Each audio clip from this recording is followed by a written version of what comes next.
Bom dia, my friends, sejam bem-vindos ao canal do Antonista e hoje eu vou fazer o react de um vídeo que saiu há pouco tempo atrás, alguns dias atrás, que é um padre versus 30 ateus. E eu tenho me interessado bastante por catolicismo ultimamente, alguns debates que saem, eu acho bem interessante, católico versus protestante, esse tipo de coisa. E eu tenho uma relação de muita afinidade há muito tempo com o catolicismo ortodoxo grego, né? É uma uma linha teológica assim que eu gosto bastante e eu acho que eles têm tudo a ver com essa noção simbólica, essa leitura simbólica do texto, que é o que esse canal é a respeito, basicamente. Então, eu acho que vai ser bem interessante. Eu não vou fazer corte, não vou fazer nada, eu só vou fazer o react e vamos lá. Let's go. Primeira pauta, a Bíblia é o livro mais confiável do mundo. Vamos lá. Aqui entra bastante essa questão que eu acho que é importante para o canal, que depende do que você está falando quando você fala confiável. Se você está falando de uma leitura literal do texto, que eu acredito que não seja o que o padre está se referindo, eu acho que não é a isso que esse padre está se referindo, é uma leitura literal, fundamentalista do texto, porque os católicos já têm muito essa noção, né? Eles são bem mais maduros nessa questão do que algumas partes do protestantismo, por exemplo. Então, por exemplo, os católicos já aceitam, tenho quase certeza que eles já aceitam, por exemplo, a teoria da evolução, que é alguma coisa que é uma coisa que alguns fundamentalistas protestantes têm bastante dificuldade ainda. Quem propôs, por exemplo, eles na época foram contra, até onde eu sei, mas quem propôs foi o Big Bang em si, foi um padre, né?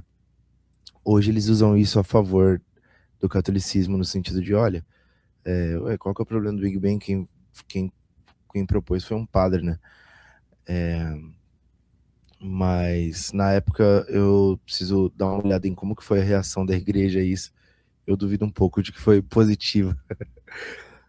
Mas foi o Lemaitre, né? Jorge Lemaitre, eu acho que é o nome do padre.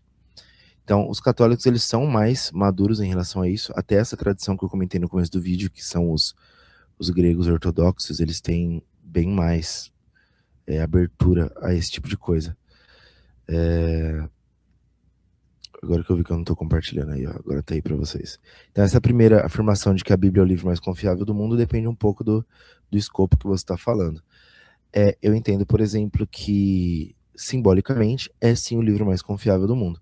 Então, você pode falar, pô, mas tem vários livros simbólicos. Você tem o Enuma Elish, você tem o Alcorão, você tem o Bhagavad Gita, né? Você tem um monte de coisa. E sim, o meu livro, eu sou um cristão, tanto culturalmente quanto na praxis, né? Na minha prática de fé. E a Bíblia é o livro mais confiável, simbolicamente, do mundo. E isso tem um aspecto prático muito forte, no sentido de que eu acho que se você for confiar a sua sociedade a um livro, historicamente a Bíblia se provou como sendo o livro mais confiável para você fazer isso. E também tem essa questão de que a Bíblia é um livro muito holístico, né? E ela vai ali acertar em todos os níveis, né? De análise simbólica de uma sociedade que uma sociedade precisa, né? Então é claro que ela precisa ser adaptada aos novos tempos, no sentido de que a gente já tem feito isso. Cristo em si próprio é uma adaptação e vamos colocar assim, né? Adaptação não é uma palavra boa, porque você constrói em cima do que já está construído, mas é uma construção em cima do Antigo Testamento.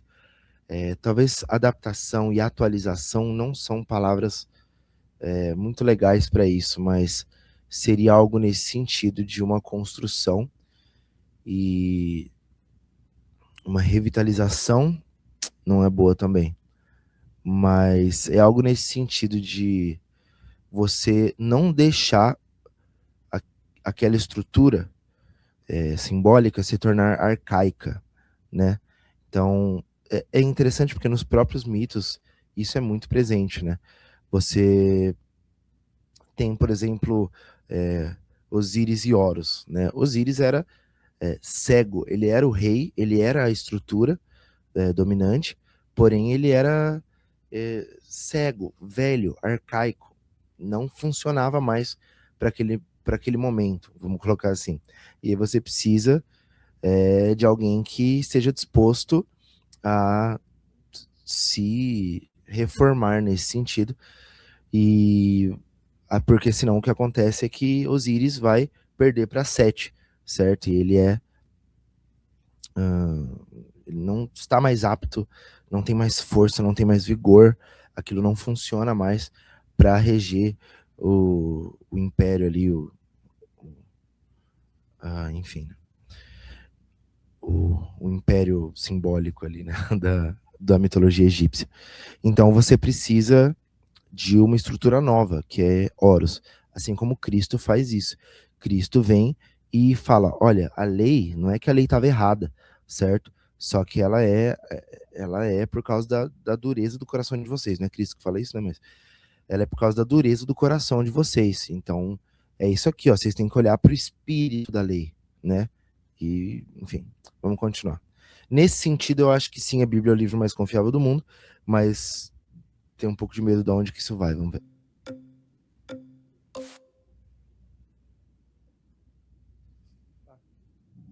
Tudo bem. Tudo bem? Tudo jóia. Tudo jóia. Caramba, eu conheço esse cara, eu acho. Não sei se é ele, mas acho que a gente teve uma interação em uma live uma vez que eu fiz no canal do Christian, do Eu Cristão, que eu tava falando um pouco do simbolismo ali de Deus enquanto uma abstração da liderança, né? E aí ele falou que não era muito bem isso, mas não era o que eu tava falando também. Mas aquelas lives de um monte de gente, assim, eu acho tão bagunçado, tão difícil de você entender o que as pessoas estão falando e responder. Então, como é que você alega que é o livro mais confiável do mundo se a gente tem várias traduções? Qual Bíblia? De Sim. qual tradução?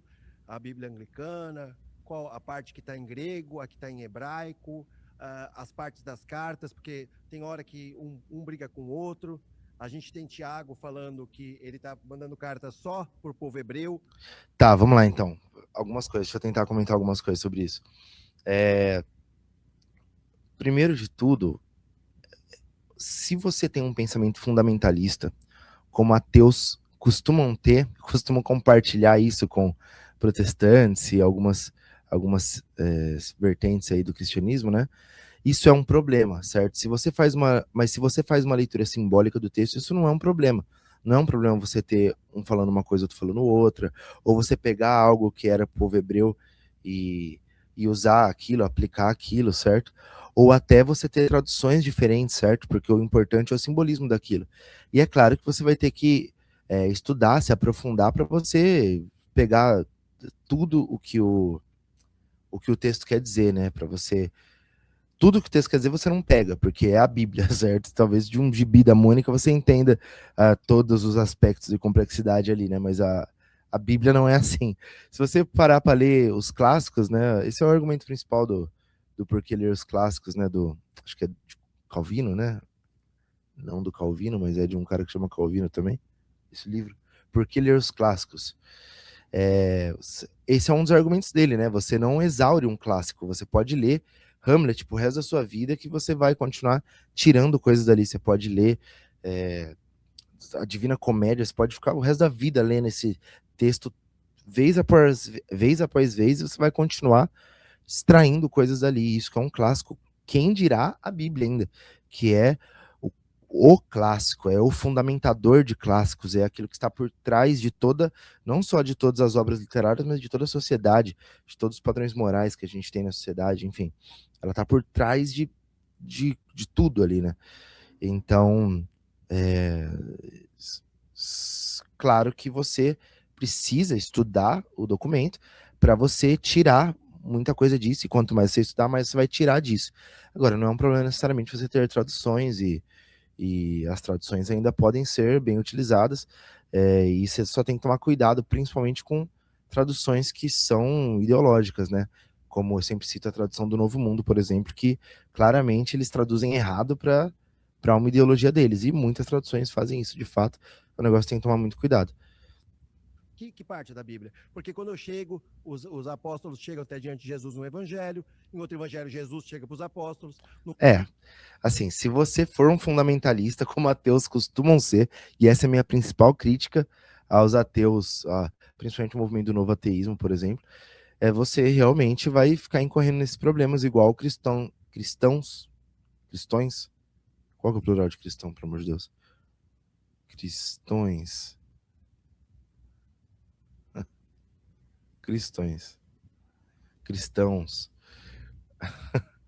Igual cristãos, nosso plural da língua portuguesa é um negócio sinistro.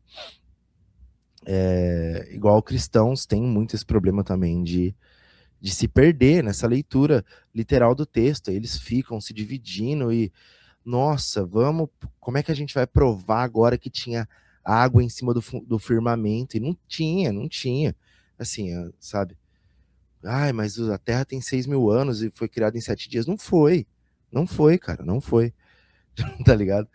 E fica se desdobrando e negando toda a ciência, todo o corpo de conhecimento científico para falar que um negócio que não tem nada a ver com o que o texto está falando. Perde completamente o foco do texto, o foco da leitura simbólica e moral e prática do texto, certo? O texto não é feito ali para você ter um registro histórico do que aconteceu, cara. Isso desde o Antigo Testamento até o final lá em Apocalipse. Nossa, Apocalipse é histórico? Não é, pô. É futuro, né? Futurístico, assim. Tá falando a história que vai acontecer. Não é histórico, é simbólico. Claramente é simbólico, certo? Vamos lá. Uma parte, os anjos abrem a porta para Jesus ressuscitar. Sim. Na outra parte, Jesus já ressuscitou. Qual é a parte que eu tenho que confiar? Porque tá difícil. Certo. Primeiro, a gente tem que compreender a Bíblia como documentos históricos que foram construídos ao longo de séculos.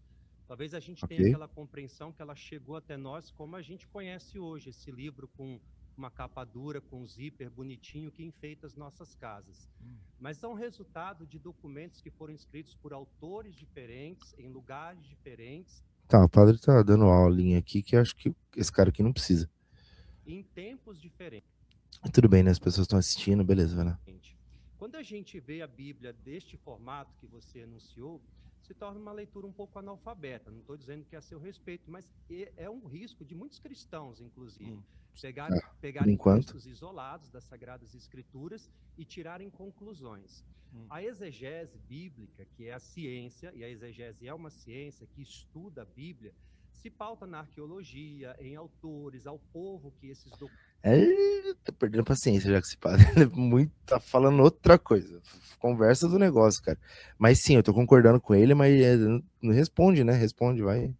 Documentos são destinados, e ela tem um trabalho muito sério e minucioso também de interpretar estes textos. Nós não podemos pegar um texto separado. Respondendo a sua pergunta... Mas essa é a minha questão. Eu tô justamente juntando. Sim, eu entendi. Respondendo a sua pergunta... Tá, é só que você está juntando sobre o aspecto errado, até onde eu percebi aqui. Você não tá, você está olhando de forma fundamentalista para o texto, está olhando para o texto literalmente. Então, agora, você precisa sim do texto como um todo para essa análise simbólica, por exemplo. Você precisa de Cristo, é o maior exemplo. Você precisa de Cristo para entender todo o resto sobre essa lente, né? Você precisa de Cristo para entender o Gênesis, você precisa de Cristo para entender a libertação do Êxodo, você precisa de Cristo para entender tudo ali. Então você precisa olhar para o texto como um todo. Mas eu acho que nenhum dos dois está falando a mesma coisa que eu. A Bíblia, como nós conhecemos hoje, de 73 livros, é fruto do... 73 livros, tá bom. Século do... Deixa eu explicar, é que ele é católico, né? Ele tá falando 73 livros por causa dos apócrifos. E tudo bem também, não tem problemas com os livros apócrifos na Bíblia. Concílio Ecumênico de Trento, que definiu que estes são os textos inspirados. Certo. A partir de então, não entra e nem sai mais nenhum livro destes documentos da Sagrada Escritura. Só que até ela chegar a essa compreensão, e isso já foi nos primeiros séculos do cristianismo, daquilo que era inspirado e daquilo que não era inspirado, foi uma construção. O cara acho que tá com a mesma falta de paciência que eu, porque o padre não tá falando do que ele falou. Literária, que demorou muito tempo. Mas o mais importante é a gente não pode ler esses textos soltos, E paralelos. por que eu estou falando justamente o contrário do que o senhor está respondendo? Eu estou dizendo que os textos, quando estão juntos, eles não batem. E a escolha dos concílios que vocês tiveram, através da violência do Império Romano, destruiu grupos como, por exemplo, os gnósticos, que tinham outros textos, que tinham lógica, razão, coletividade construída. Ótimo, mas de fato tinha que ser destruído. Eu acho que assim, não é porque tem razão num texto simbólico que ele é melhor. Não sei se é isso que ele tá falando, mas não é para ter razão nesses textos. Esse não é um texto científico. A Bíblia não é um texto científico e tá tudo bem. Quero fazer um vídeo sobre isso, inclusive. Vocês simplesmente colocaram fogo neles através do Papa Pio I, que definiu É que errado aqueles também. grupos não deveriam existir. Eu estou falando o contrário do senhor. A minha pergunta, padre, não é isso que o senhor disse. A minha pergunta é justamente oposta. Por que todos esses concílios pegaram textos contraditórios que só tinham em comum apoiar o Império Romano, apoiar o poder de dominação da Igreja Católica, e os outros cristãos foram isolados? Esse é meu ponto. E eles se contradizem. Sim, eles contradizem historicamente. Eu não acho que isso é um problema. A minha fala foi até rápida para o senhor falar. Por que os textos escolhidos por esses homens sábios são inspirados por Deus e eles se contradizem? E textos que até complementam tiveram que arqueologicamente serem achados. Não, isso daí tá erradíssimo. Erradíssimo o que a Igreja Católica fez de, tipo assim, você não precisa colocar esses textos no cânon, mas você excluir esses textos, você acabar com esses textos, destruir esses textos, queimar, isso tá errado. Isso não tem sentido nenhum você fazer isso. Se o livro é tão confiante, por que eu preciso de arqueologia? Em Ótimo. primeiro lugar, não foi a Igreja Católica que definiu, principalmente falando do Antigo Testamento, quais seriam os livros inspirados. A gente herda uma tradição que é judaica, muito antes do cristianismo. Pô, tá, você tá falando do Antigo Testamento, beleza, tá bom. Tá, e aí? Foi a Igreja Católica que fez os concílios, sim? Cristianismo de Jesus Cristo. Então não tem base, por exemplo, você... Ele que acabou de falar do Concílio de Trento, aí o outro cara responde, mas é isso que eu tô perguntando, como é que esses concílios juntaram? Ele fala, tá, mas não foi a Igreja Católica que canonizou o Antigo Testamento? O que você tá falando, padre? Tô falando de outra coisa, nada a ver. Lá que a partir da queda do Império Romano, Ele tá se contradizendo. definiu quais os livros que seriam Eu estou falando dos evangelhos, só o Concílio de Nicéia tinha 50. Tá bom, agora a gente está resumindo mais, né? A Sagrada Ele falou do Concílio de Trento? O padre falou do Concílio de Trento? Escritura de uma forma geral. Sim. Os evangelhos que nós consideramos como inspirados hoje são 4 evangelhos, até porque a igreja não podia associar à palavra de Deus textos alegóricos demais. E você... A igreja não podia associar a palavra de Deus textos alegóricos demais? Alegóricos demais? O que esse padre está falando? O que esse padre está falando?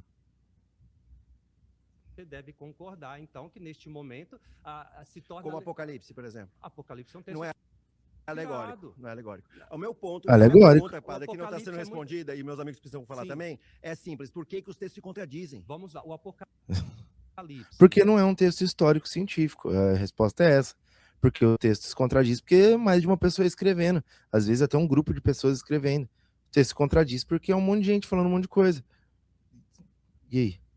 Que não é evangelho, tá? Evangelho só tem 4, que é Mateus, Marcos... Nossa, esse padre fica dando aulinha de coisa que não tem a ver com o negócio. Legal, bacana. É informação para bastante gente. Legal, talvez ele colocar ali, mas, nossa, no meio do debate isso fica meio enfadonho. Lucas e João. Evangelho significa boa nova, boa notícia. O que ele tá falando? O texto do Apocalipse, como eu disse no início, você precisa entendê-lo num contexto... Mas eu já citei, só um padre. momento. Sim, num contexto... os evangelhos... Tá, vamos lá, vamos passar para frente. Vamos ver o próximo.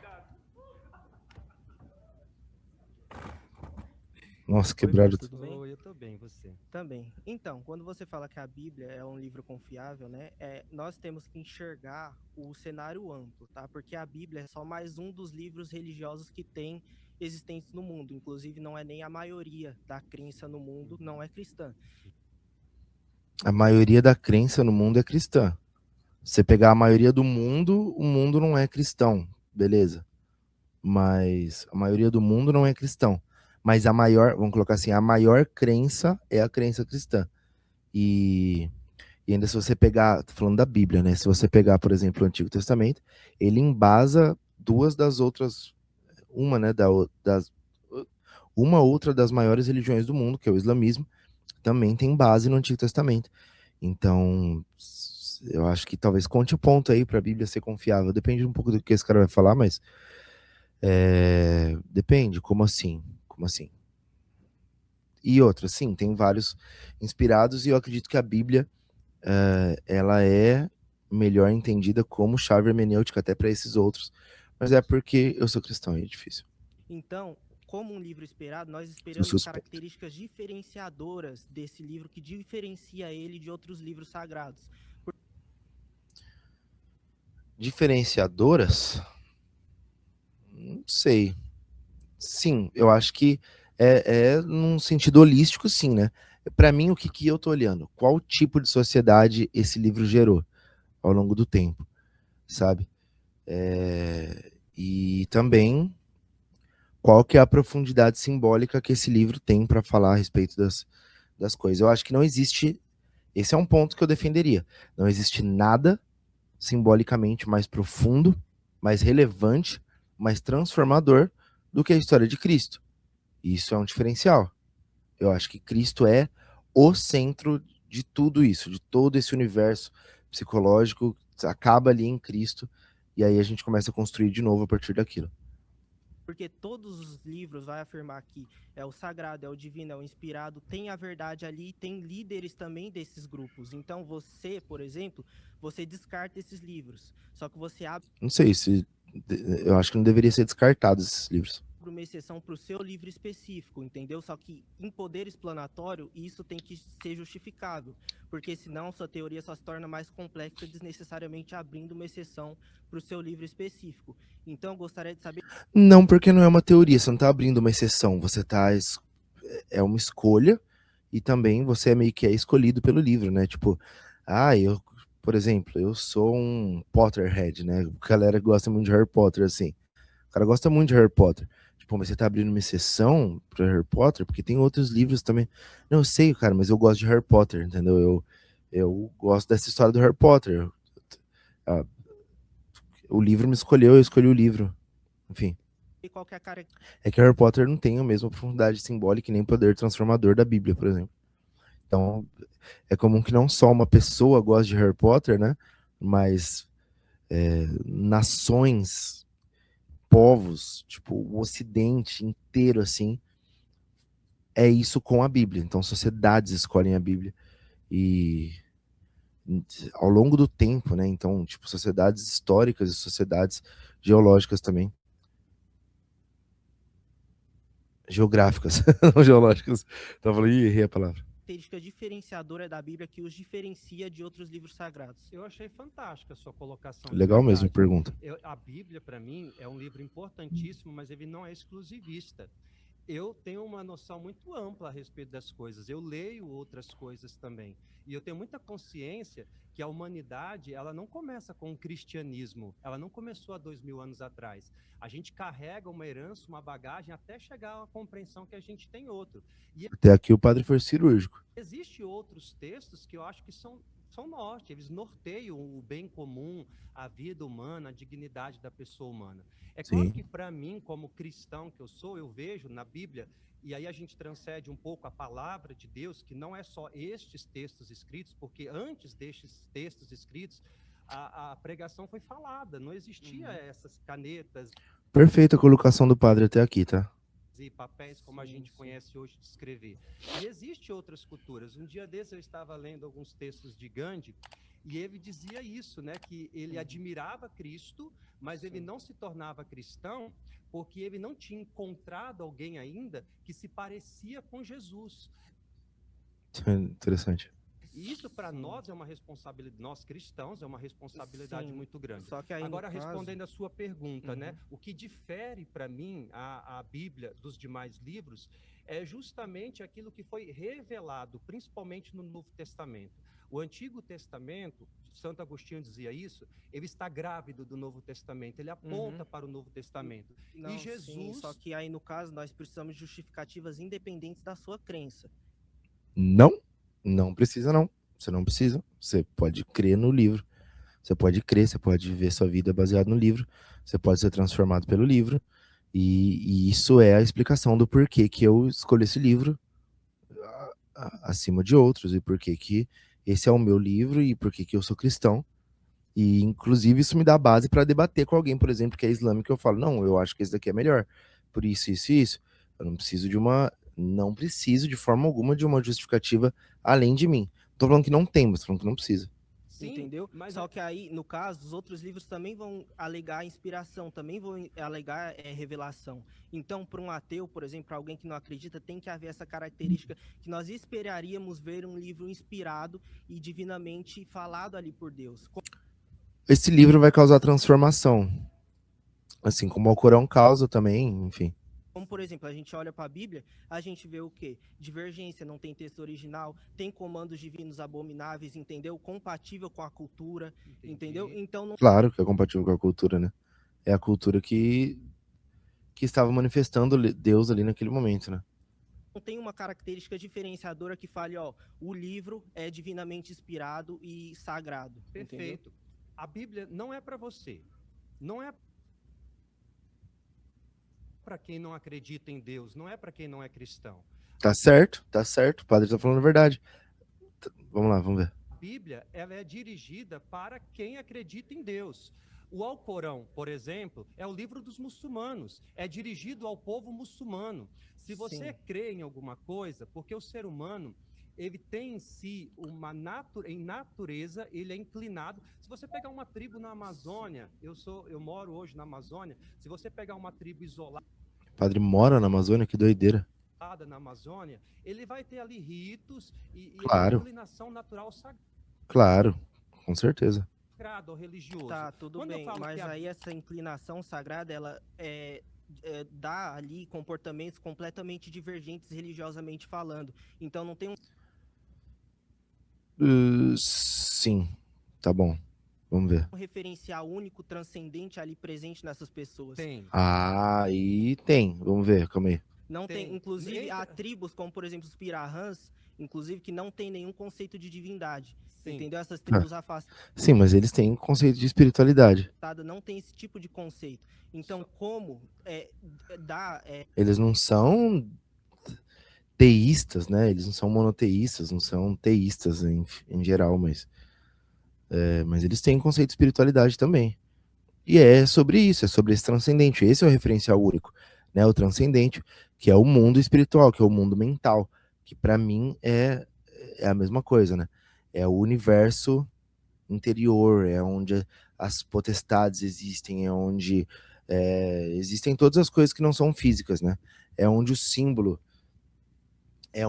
ilumina, certo? É aquilo que a gente usa o símbolo para comunicar, as coisas que são interiores e psicológicas, é a nossa alma, é onde estão essas coisas. Agora, essas coisas elas são interiores a nós, mas elas também são transpessoais. Então a gente está falando de um monte de gente, certo? Que também tem essas experiências e essas coisas se comunicam perfeitamente. Então, sim, existe o transcendente em comum, existe. É o que Jung chamaria, por exemplo, de inconsciente coletivo, né? comportamentos religiosos completamente divergentes, não tem um referencial único e Só que transcendente. existe entre nós algo que nos converge, que nos une. Independente da crença, de verdade. Eu posso muito bem sentar com você e conversar um dia inteiro contigo. A gente tem que encontrar aquilo que nos une. Vou tirar o cara. O que são os pontos que nos unem, que estão presentes nas Às vezes eu tenho essa impressão de que os ateus parece que não. Sei lá, eles negam essa realidade, assim. Sagradas Escrituras que estão Sim, presentes mas aí eu nessas pedi tribos. uma justificação para sua crença. Só que aí eu entendeu? fui falar da Mas, minha justificação, você falou que eu não poderia usar porque ela não é um livro que abrange todos. E tá certo. Acho que o padre tá certo aqui nesse. é claro que eu vou falar aqui como cristão, porque eu Sim, acredito ele é na Não, mas, cristão. então, mas você baseia a sua vida também na Bíblia, entendeu? Sim. Só que... Obrigado. De nada. Vamos lá. Graças a Deus, né? Agora foi bom. Oi. Oi, padre, tudo bom? Meu Eu nome é tô. David, Ah, é o bem? David. Agora que eu vi que é o David. sou estudante de filosofia da religião e eu David. gostaria de insistir no ponto que o meu Cara, eu acho muito engraçado o David. Ele é muito inteligente. E eu acho que enquanto atividade, assim, o que ele faz é muito legal. É muito massa.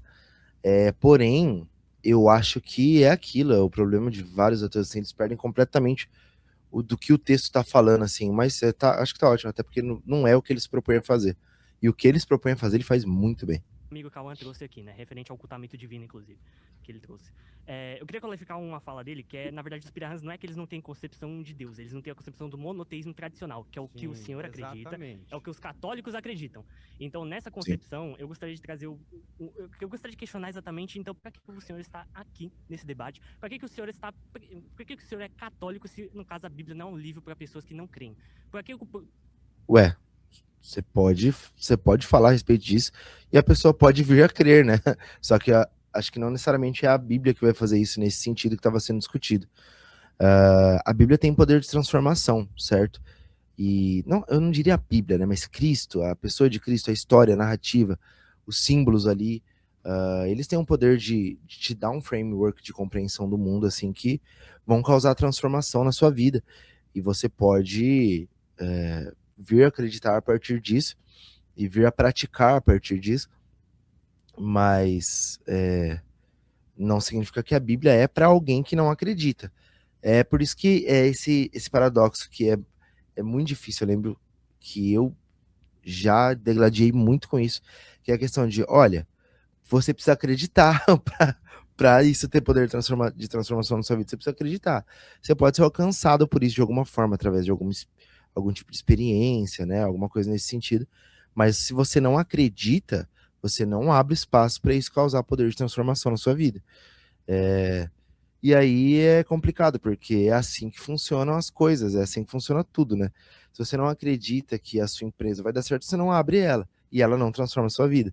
Se você não acredita no hipnólogo, ele não vai te hipnotizar e a hipnose não vai causar transformação na sua vida. Se você não acredita em qualquer coisa, se você não acredita que você consegue tocar um instrumento, você não começa a tocar um instrumento e não toca, certo? Então, a estrutura da nossa realidade é assim, e é por isso que a religião também é assim, inclusive. Para que é necessário o proselitismo religioso, se no caso, essa concepção de Deus, né, e essas crenças religiosas não são para as outras pessoas que já não acreditam? Eu gostaria de saber isso, porque simplesmente não ficou claro para mim. Porque daí elas vão acreditar, né? Através do proselitismo que elas passam a acreditar. Eu tô aqui porque eu fui convidado. Mas é uma decisão individual da pessoa. Né? Igual você foi. Fui convidado e aceitei o convite. Na posição de padre. Aqui. Claro, na posição de padre. Eu sou Exatamente. Padre, né? Corrigindo, o cristianismo não é a única religião monoteísta. Muçulmanos são monoteístas. Corrigindo? O David não falou nada disso. O que ele tá corrigindo aqui? Você falou, né? Não Depois você isso. assiste que você vai ver, não. né? E os judeus também são, né? Então essas três religiões que a gente considera que são... O cara não falou nada disso, tem nada a ver assim, com o que o David falou. Religiões monoteístas. Exatamente. Que acreditam no mesmo Deus. Mas você falou... cada uma acredita que o seu livro revelado aliás, o seu livro é aquele que é genuinamente inspirado. Sim. Certo? Sim. E aí, só complicado, que, né? Olha, você falou uma coisa que é muito certa, corrigindo o seu colega que veio anterior. Complicado com certeza, é bem complicado. E tem gerado várias dificuldades aí ao longo da história esse problema, certo? Mas é isso aí mesmo, desse jeito. Em todas as civilizações que a gente conhece, existem ritos, e ritos que transcendem na compreensão das pessoas. E aí cada um tem a sua visão de Deus. Só que o cristianismo, ele não exatamente. Na verdade, mas existe eu nem falei nada. O que é exatamente? Na verdade, existe um estudo, né, publicado em um journal sobre antropologia. Agora não vou lembrar o nome do estudo, mas existe mas aí não tem base aqui, porque você não lembra o nome do... Ele tem um artigo... Ai, que chatice. De um filósofo chamado T.D. Smith, que é um filósofo animista. Ele utiliza esse artigo, né, justamente para motivar a concepção animista de mundo. E nesse artigo ele menciona esse outro artigo sobre antropologia, que é referente justamente à quantidade de pessoas de tribos, né, de caçadores-coletores, que acreditavam em concepções ali religiosas, mas não teístas, por assim dizer. Não, então, religiosas, o que eu tô tentando te falar. Mas você tá tentando colocar como se essas tribos, de jeito né, nenhum, com essas tribos de caçadores-coletores do passado, como se todas elas acreditassem numa concepção monoteísta de Deus, como se tivesse... Nossa, gente, meu Deus, os dois aqui estão se atravessando de uma forma, e é duas pessoas falando só. Mas, tipo, um tá pegando o que o outro tá falando e desinterpretando violentamente. uma Não, convergência com entre elas. certeza não. Esse argumento que você A está usando con- é um argumento chamado de Não. argumento do consentimento comum. Não, E já foi tá- abandonado na filosofia da Você religião tá como colocando apoiador do teísmo. palavras na minha boca nesse momento. Então, esclareça. O que eu estava falando desde o início, nesse momento, é a compreensão de algo que transcende, que não significa que é o Deus que eu creio. Eu quis falar desde o início que o ser humano é, por natureza, inclinado a acreditar alguma coisa que está para além, aquilo que é Mas não é nem que a gente é inclinado, é que a gente existe no mundo que está além do metafísico. Você começa além do físico, exatamente. Que está além da nossa realidade aqui física. A gente não vive nessa realidade física onde estão as coisas, o microfone, o cabelo e tudo. A gente vive na realidade espiritual. A gente vive nessa existência mental, espiritual. A gente existe aqui, age aqui, e a gente reconhece através da nossa realidade o mundo externo. Isso é Kant, isso é Platão, né? Até só que, enfim, a gente está exposto aqui a esse mundo de ideia. A gente está exposto a esse mundo físico, mas a gente está nesse mundo de ideias, onde as coisas aqui não são coisas em si, elas são a nossa percepção consciente da coisa. É o fenômeno. O microfone, para mim, é um fenômeno, não um microfone em si. Ele não é uma coisa de plástico. É para isso que a gente precisa da ciência. A gente precisa da ciência para analisar essas coisas em si, independente do framework cognitivo de consciência, certo? Então a gente precisa de um método para tirar nós mesmos da jogada aí, para a gente conseguir falar a respeito dessas coisas, né? Que a gente faz isso com matemática, a gente faz isso com outras coisas.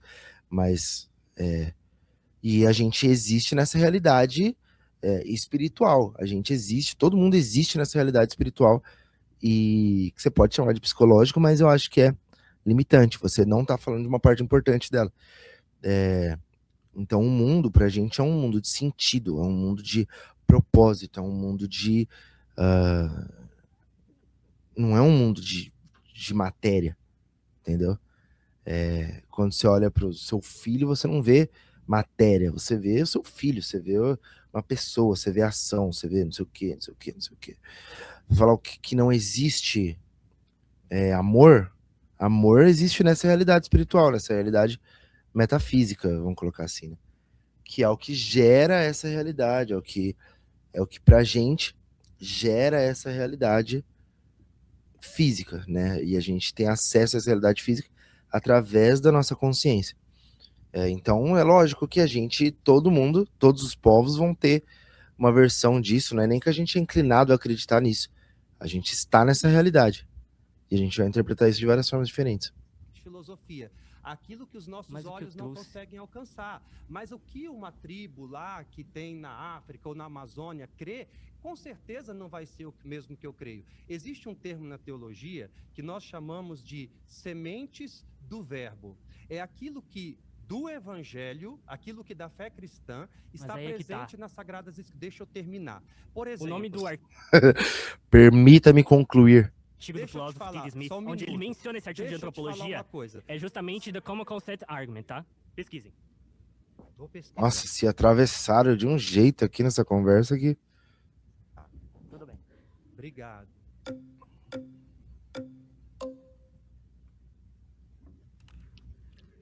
O cara voltou tristão. Agora eu fui zen. Oi. Olá, padre. Tudo bem? Como é que você tá? Prazer. Tudo bem. Você estava falando sobre a Bíblia ser confiável. No Concílio de Latrão, no século XII, a Igreja Católica votou para fazer o casamento homossexual ser proibido, porque a Igreja Católica fazia o casamento homossexual até o século XII. O movimento político que conseguiu essa vitória no século XII, demorou 2 séculos para mudar, começou no século X. Eles faziam casamentos homossexuais e lésbicos. Tá? A Bíblia, no geral, ela não fala sobre homossexualismo porque era normal, era natural. A única coisa de referência a pessoas do mesmo sexo fazendo era sobre a pederastia, que é outro conceito, é diferente de ser homossexual, segundo a antropologia. E a única coisa que se refere a isso é sobre os ricos que escolhiam os adolescentes para tutelar e pegavam os pobres e obrigavam eles a ter relações. era permitido, desde que fosse consensual. Mas como o pessoal que naquela época era considerado elite subjugava quem era menor, eles quiseram essa lei. Em Romanos se refere a essa lei e Tá bom. em Levi, qual é? O que tem a ver? Não sei. Interessante até o que ela tá falando. Não sabia dessa permissão do casamento gay, homossexual, até determinado momento. Mas não tem nada a ver, né, com o que tá sendo dito aqui. Se refere a essa lei também. Tipo, na antropologia, você não pode afirmar certas coisas sem estudar nos arredores. Essas leis também existiam nos povos ao redor ali, entendeu? A história de Ruth e Noemi, por exemplo, Ruth era palestina, ela era de outra religião que casou com um judeu filho de Noemi. E aí, quando os filhos dela morreram, ela falou, vai arranjar casamento, você vai ficar comigo, que eu sou viúva, pobre, sobrevivendo de doações de judeus. Mas não tem jogam. nada a ver com Bíblia o que você está falando. Tá tudo muito... O padre acordou ali do nada. Muito bom. Realmente tem nada a ver, não entendi o ponto dela com o tema, não entendi nada que tá acontecendo. confuso, Tem viu? tudo a ver Tá com tudo Bíblia, confuso. amor. E primeiro eu gostaria de fazer uma correção. Você usou um termo que é pejorativo e preconceituoso, que é homossexualismo. Caramba, como é que fala agora? Porque eu também uso homossexual, como é que fala, então?